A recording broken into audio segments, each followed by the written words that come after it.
One ball, his very first in Ashes cricket.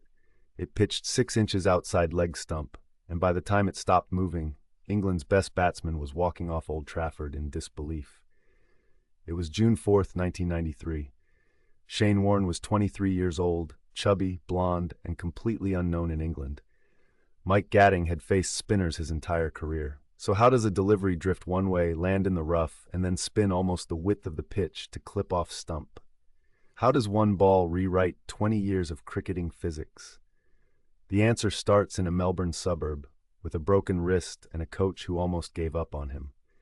In the next few minutes, I'll take you through the exact grip Warne used, the psychological ambush England walked into, and moment number 3, the ball that scouts said was physically impossible on replay. If you love cricket's greatest stories told like history, subscribe to Cricket Chronicles, new legends every week. Because this wasn't just a wicket, it was the moment leg spin came back from the dead. To understand the ball of the century, you have to understand what leg spin was in 1993. It was a dying art, a relic. For nearly 2 decades, Test cricket had been dominated by fast bowlers, tall West Indians, swinging English seamers, reverse-swinging Pakistanis. Wrist spin was considered too expensive, too slow, too unreliable for the modern game. Coaches told young boys to bowl seam up.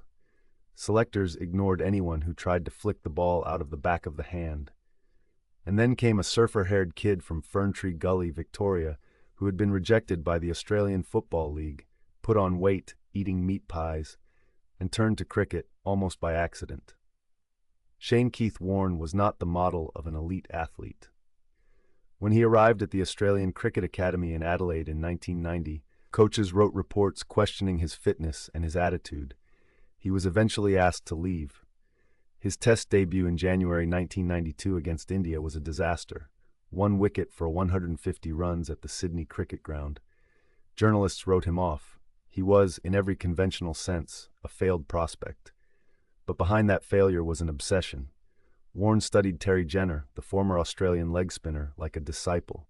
He learned to rip the ball with his shoulder, his wrist, his fingers, generating revolutions most bowlers couldn't dream of. By 1993, he had rebuilt himself, and Australian captain Alan Border was quietly convinced he had a weapon nobody in England had seen coming. Here is the key part England never anticipated. Warne had barely bowled in the tour matches leading up to the first Test. Border hid him. He wanted the English batsman walking in with no footage, no scouting, no muscle memory of how Warne released the ball. It was a deliberate ambush.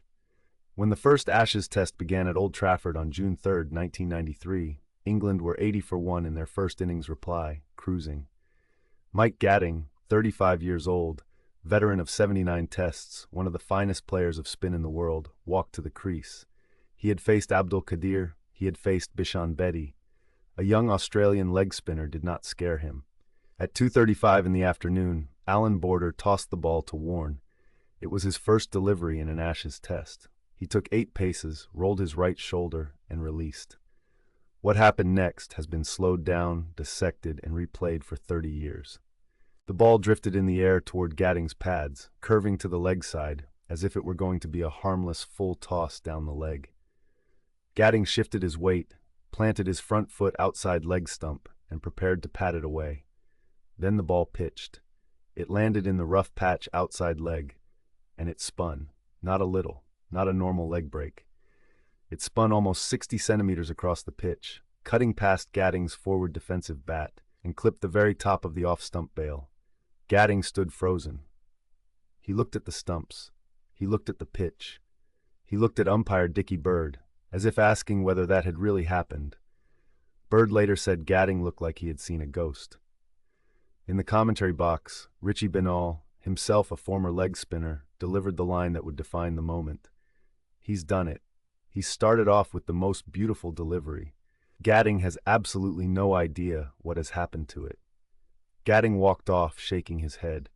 He would later joke that if the ball had been a cheeseburger, he would never have missed it. But in that moment, there was no humor. English cricket had just been psychologically dismantled by one delivery. And here is what most people don't realize. Physicists at the University of Adelaide later analyzed the ball on replay and estimated it rotated at over 2,500 revolutions per minute, drifted 30 centimeters in the air, and spun 60 centimeters off the pitch. On television, scouts noted something almost impossible on the replay. The ball actually appeared to change trajectory twice, once in the air, once off the surface, a compound movement most leg spinners cannot produce even in practice.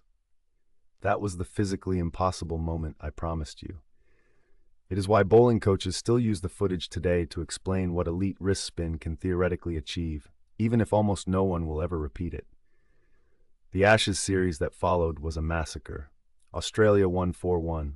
Warne took 34 wickets. England went through 3 captains in 3 summers trying to solve him. But the damage went deeper than one series. That single delivery revived leg spin globally. In Pakistan, a young Mushtaq Ahmed watched the footage over and over. In India, teenagers who had been told to bowl medium pace started experimenting with the wrist. Anil Kumble, already playing, found his craft suddenly valued again. Leg spin, declared dead in the 1980s, became the most romantic art in cricket once more. Gatting and Warne remained linked forever. They became friends. Gatting has told the story 1,000 times, always with the same rueful smile. When Warne died suddenly in March 2022, aged just 52, on a holiday in Thailand, Gatting was one of the first Englishmen to speak publicly. He said the ball had defined both of their careers, and that he was grateful in the end to have been on the wrong end of history, because history is exactly what it was. Not a wicket, not a highlight. A single delivery that changed how cricket was taught, watched, and imagined, from Melbourne to Manchester to Mumbai. If this story gave you goosebumps, hit subscribe and ring the bell.